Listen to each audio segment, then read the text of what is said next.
안녕하세요. 송산 포도니아입니다.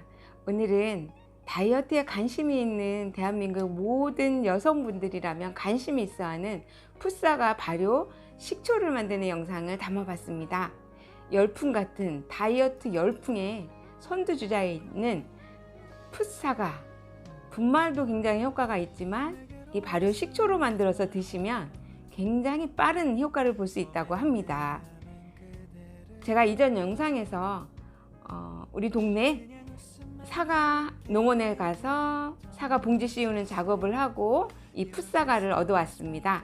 그래서 이것을 이렇게 다 깍둑썰기로 썰어서 풋사과주를 먼저 만든 다음에 7월 24일 날 걸림을 해서 종초를 넣고, 제가 그 이전 영상에 또 사과만 가지고 사과즙으로 사과 식초를 만든 영상이 있습니다.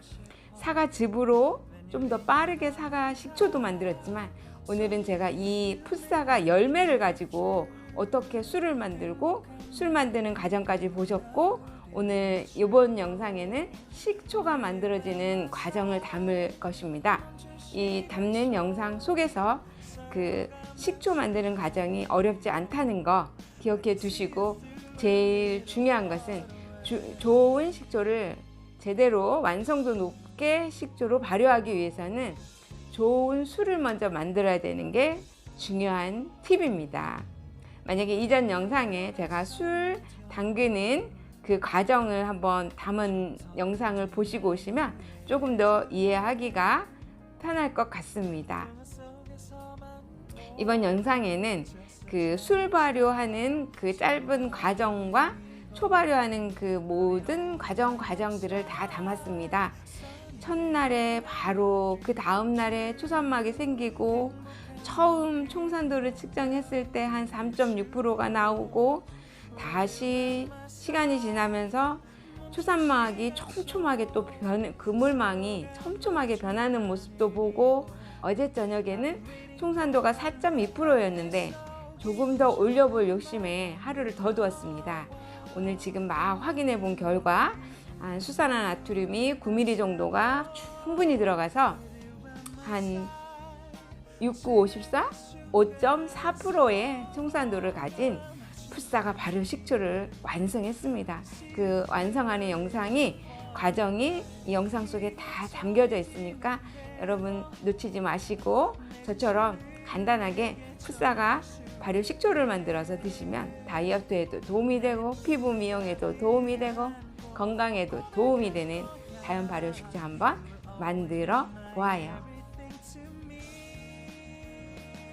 술 발효 첫날 27도의 발효기에 앉혀서 풋사과주 발효를 시작합니다.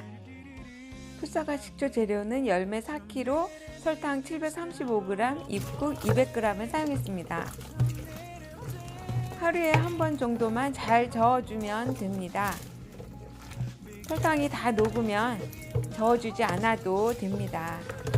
설탕이 다 녹으면 그 다음은 효모가 알아서 열일을 합니다. 만 하루가 지나고 보니 어느새 물이 이렇게 많이 생겼습니다. 사과의 수분율은 약 85% 정도 되는 거 아시지요? 술 발효할 때 물을 조금씩 더해 주시면 발효가 조금 빠를 수 있습니다. 벌써 사과가 잠길 만큼 물이 빠져나와서 더욱 발효를 촉진시켜 줄 것입니다. 사과는 채를 썰어도 되고 저처럼 깍둑 썰기를 해도 되고, 하는 이의 정성만큼 손질하면 됩니다. 표면 위에 갈변이 눈에 띄지요? 이렇게 부지런히 섞어주면 되어요. 갈변이 부담스럽다면 레몬을 2-3 조각 넣어주면 조금 더 좋습니다. 풋사과 식초 만들기 과정으로 사과즙으로 술 발효할 때와 사과 열매로 술 발효할 때의 차이점을 알게 되겠네요. 술 발효가 제대로 되고 있는지 어떻게 체크하면 되는지 알고 계시지요? 술량이 많지 않을 때는 비중계보다는 당도 측정기를 사용합니다. 확실히 사과 열매로 술 발효하는 것이 사과즙으로 술 발효하는 것보다는 훨씬 시간이 많이 걸리네요.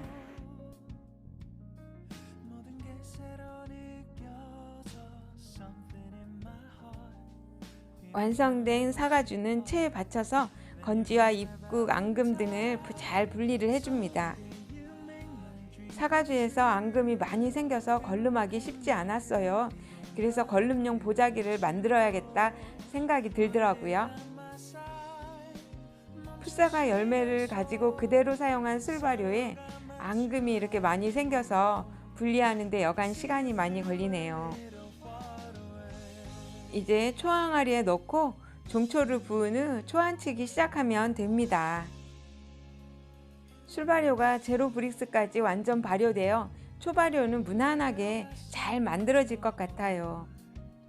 28브릭스의 술이 완전 발효하면 14%의 알코올이 되고 1:1로 가수를 하면 7%의 알코올이 됩니다.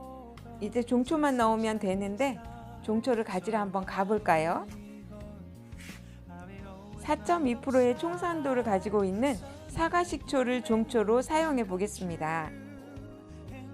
사과즙으로 만든 사과식초 만들기 이전 영상도 참고를 해주세요.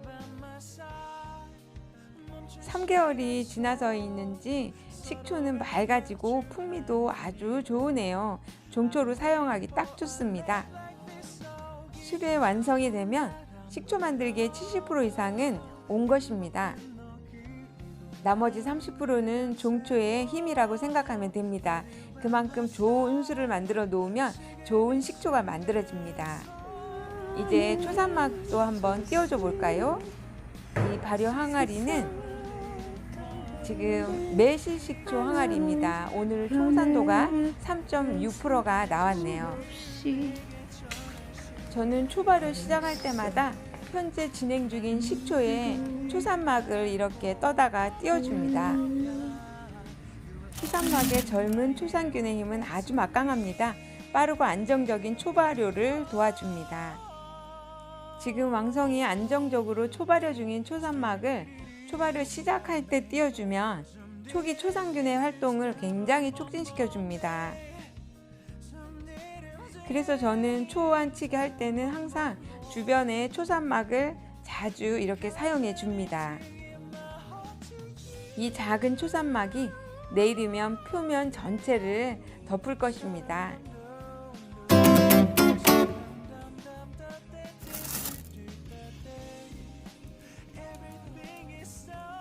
시큼한 초냄새와 더불어 거미줄처럼 촘촘한 초산막의 모습이 먼저 보입니다.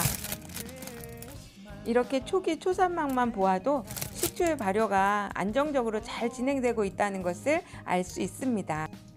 이제부터는 총산도만 잘 체크해주면 되겠습니다. 지금은 장마철이라 발효기를 사용하지만 실온에서 발효되고 있는 매실초도 잘 되고 있으니 나쁘진 않습니다. 조금 더 선명하고 두꺼워진 초산막의 모습이 보입니다. 이미 효소의 수가 증식기에 접어든 것 같습니다. 초발효의 정점기를 잘 찾는 것이 이제 남은 숙제입니다. 총산도 측정하는 방법은 제가 자주 보여드리고 설명해 드리는데요. 아직도 감으로만 식초를 만드시는 분들이 많으신 것 같아요. 식초가 언제 완성되는지 알 수 있는 간단한 측정이라 자주 보여드립니다. 수산화나트륨의 양이 6ml 정도가 들어갑니다.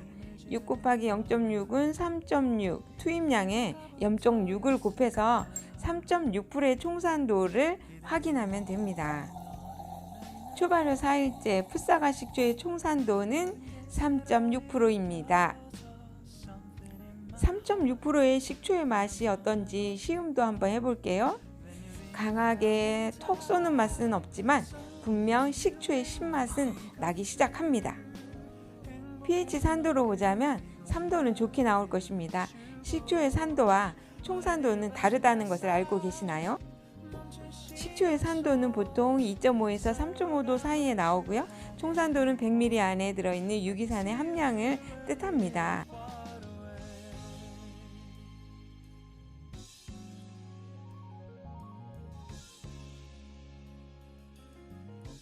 초발효 5일째 총산도는 4.2%가 나왔네요.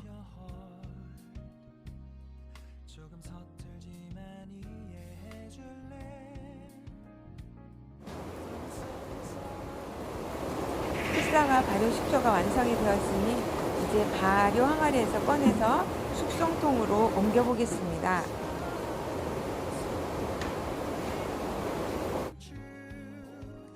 식초 발효는 제1발효 술 발효하기, 제2발효 초산 발효하기, 제3발효 숙성하기 이렇게 3단계를 지나야 비로소 식초 본연의 맑은 식초가 됩니다. 숙성이라는 제3의 과정을 통해서 맛도 깊은 맛으로 숙성되고 자연 청진도 되어 맑은 초가 되어지는 중요한 과정입니다.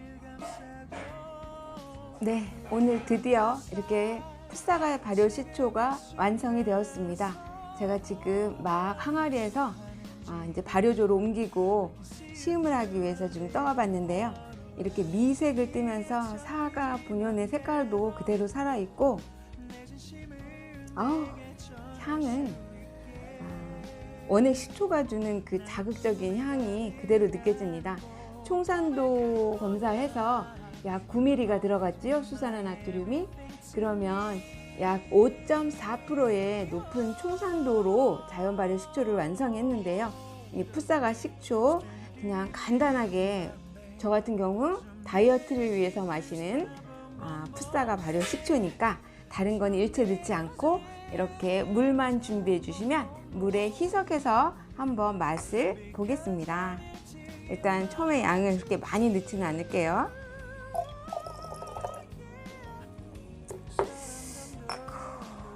이렇게 흔들어서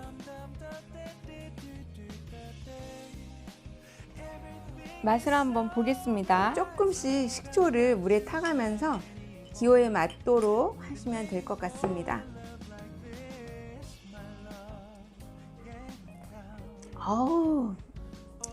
오 마이 갓, 이 정도면 충분하네요. 오히려 물처럼 마시려면 조금 더 연해도 될 것 같습니다. 맛있습니다. 제가 7월 24일 날 술을 걸러서 이렇게 종초를 넣어서 발효 식초를 완성했는데요. 한 10일 정도 걸렸습니다. 워낙에 장마철이라 실내 온도가 일정하지 않아서 중간에 실온 발효하다가 제가 발효기에 옮겨서 이렇게 발효를 했지만 초산막이 생기는 시점부터 처음에 총산도가 3.6%에서 4.2%, 오늘 5.4%까지 이렇게 하루하루 총산도가 변화되고 초산막의 변화도 지켜봤습니다. 이렇게 휴대용 텀블러에 사용하시면 언제라도 풋사과 발효 식초 마시기 어렵지 않겠지요? 사과 식초도 매력적인데 풋사과 식초는 말해 뭐 하겠어요. 내가 직접 풋사과 열매로 천연 발효 식초를 만들었다는 것이 중요하지요. 와우, 진짜 마시기 좋은 맛입니다. 딱 내 스타일이에요. 영상 보시면서 발효 식초 만든다는 게 어렵지 않구나 하면서 집에 있는 과일로 맛있는 과일초에 도전해 보세요. 저는 송산포도니아처럼 농사짓는 농부님들이 이 영상을 보시고 본인의 농산물로 발효식초 만들기에 도전해보면 좋을 것 같아요. 풋사과 열매로 자연 발효식초 만드는 거 어렵지 않지요? 누구나 가정에서 집에서 홈메이드로 나만을 위한 나만의 레시피를 가질 수 있다면 한 번쯤 발효식초 만들기 도전해 볼 수 있다고 생각합니다. 어렵지 않으니까 영상 보시면서 천천히 따라오시면 처음 만들어 보시는 분들이나 그동안 식초를 만들다가 계속 완성하지 못하고 이게 식초가 된 건지 안 된 건지 좀 헷갈려 하시고 어려워 하셨다면 이런 영상을 통해서 언제 술 발효는 완성이 되고 언제 식초는 완성이 되는지, 그 발효 정지 시점은 언제인지, 언제부터 숙성을 해야 되는지 많은 질문에 답이 되어지는 영상이 되길 바라서 오늘 한번 영상 담아봤습니다. 8월 첫 주 한창 휴가철로 바쁜 시기인데 이렇게 뜻하지 않게 장맛비가 굉장히 쏟아지면서 참 포도 농사를 짓고 수확하고 하고 있는 이 농가의 시름은 좀 걱정이 됩니다. 어서 장마도 끝나고 좋은 날이, 맑은 날이 빨리 왔으면 좋겠네요. 영상이 도움이 되셨다면 구독과 좋아요 꾹 눌러주세요. 감사합니다.